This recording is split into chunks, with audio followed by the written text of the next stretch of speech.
Hi there. So in this video, we're going to take a look at how to solve for x when the x is under a radical sign. Okay, so take a look at the first example. So let's say you have square root of x minus 4 is equal to 0. So the method out here is always going to be you want whatever's under the radical sign, you want to try to get it on one side of the equation and push everything else to the other side. Okay, that's always going to be your method.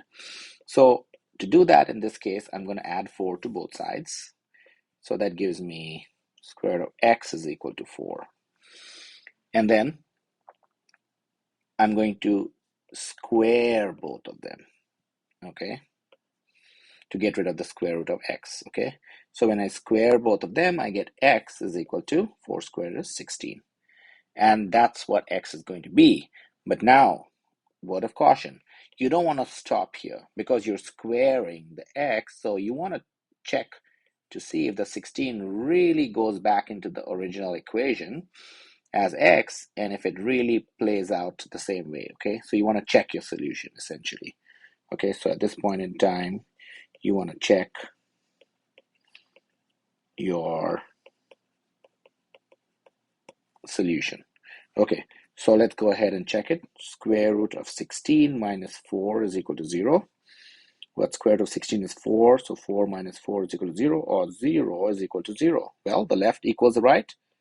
Therefore, our answer is correct. Therefore, x is equal to 16 is the correct answer. Now let's go ahead and do another one. So let's say square root of x plus 5 is equal to 0. Same logic, subtract 5 from both sides. I get square root of x is equal to negative 5. Okay. So now, if I can go ahead and autopilot and basically square both of these, so I get x is equal to 25, right? And then if I go ahead and put the 25 back into the original expression, I get square root of 25 plus 5 is equal to 0, which gives me 5 plus 5 is equal to 0, or 10 is equal to 0. And then you want to think about it. You're like, hold on a second, what just happened? Why is 10 equal to 0? So clearly that's not the answer, right? So why is it not the answer? Well, so to understand that, let's go back to what came out from here, okay? So from here, what came out was square root of x is equal to negative 5, right? If you cancel out those two, you get square root of x equal to negative 5. Okay, well, you think about it for a second. No matter what the value of x, the square root of a number can never be a negative number. You can play this out. You can choose any number if you're choosing and just put it in your calculator and hit square root and see if it gives you a negative answer. It'll never. So therefore, the rule that we need to understand out here is the square root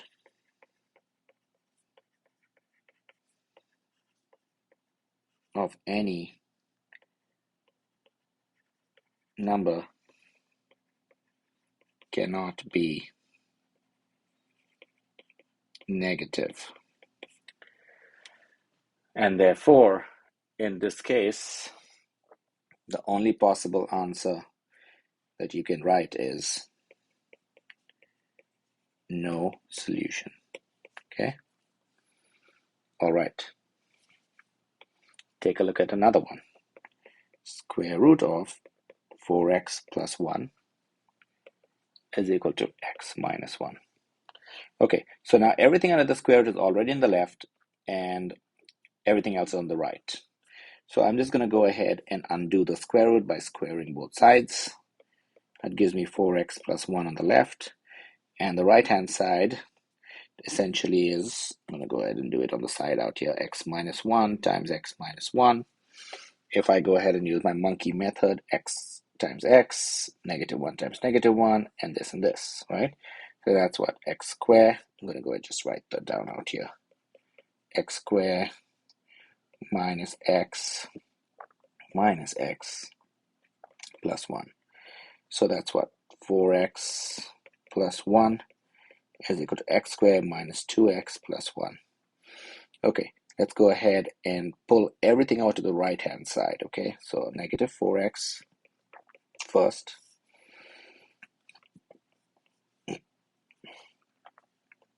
So 1 is equal to x squared minus 6x plus 1, and then negative 1 next. So I get 0 is equal to x squared minus 6x, and of course the 1's cancel out. Okay, so I have x squared minus 6x is equal to 0. So at this point in time, please do not go ahead and push this to this side. No, go ahead and factor this, okay? So we're going to pull the x out and put x minus 6 in parentheses is equal to 0. So now, as you can see, you have two numbers, the product of which is equal to 0. If you recall the rule, we mentioned a times b. If a times b is equal to 0, that means either a is equal to 0 or b is equal to 0. So that's what we're going to apply out here. So that means x is equal to 0 or x minus 6 is equal to 0. So this one becomes x equal to 6. So therefore, there are two possible solutions. X is equal to 0 and x equal to 6. And we have to check both of them. So check solutions. So let's go ahead and check x is equal to 0 first. Let's put it in the original expression. So square root of 4x plus 1 is equal to x minus 1, right? So square root of 4x plus 1 is equal to x minus 1. Is that the right one? Yep, okay. So let's go ahead and switch out x with 0. So square root of 4 times 0 plus 1 is equal to 0 minus 1. So that's what? Square root of 0 plus 1 is equal to negative 1, right? Or square root of 1 is equal to negative 1. Okay, as you can see out here, you have the square root of 1 is equal to negative 1. Oh, that's not possible, right? Square root of 1 cannot, square root of anything cannot be a negative number, so therefore, this solution is not possible, okay? So this is called an extraneous solution. Let's go ahead and check the second one. X equal to 6. So square root of 4 times 6 plus 1 is equal to 6 minus 1. That's square root of 24 plus 1 is equal to 5, or square root of 25 is equal to 5, or 5 is equal to 5. Left matches the right, so therefore this is very much a solution. Therefore, one solution to this problem, let's go ahead and put it in blue out here, x equal to 6 is the only solution. All right, hopefully that made sense. All right, so now let's go ahead and do one more problem. Again, pause and try yourself, and then we can do it together. Square root of x minus x plus 2 is equal to 0. Okay, pause and try it. All right, so I'm going to push everything else to the right hand side, okay? So if I push everything else, I get square root of x is equal to x minus 2, right? Now I'm going to get rid of the square roots by squaring both sides. So if I square both sides, this makes it x is equal to x squared minus, I'm just going to break it down, okay, so you can understand what we did. X minus 2 times x minus 2. Again, I can FOIL it, which would essentially give me x squared minus 4x plus 4. Okay, now I'm going to pull the x over to the right hand side, so I get 0 is equal to x squared minus 5x plus 4. So now I have a trinomial, and the best way to solve a trinomial is to factor it. So I'm going to factor this, so that's going to give me x squared minus 4x minus x plus 4. Group them, x squared minus 4x minus x minus 4. Careful of the negative sign, that's going to change the positive to a negative, okay? So that's equal to x times x minus 4 minus 1 times x minus 4. All right, so that is equal to x minus 4 times x minus 1 equal to 0. So now I have again two numbers.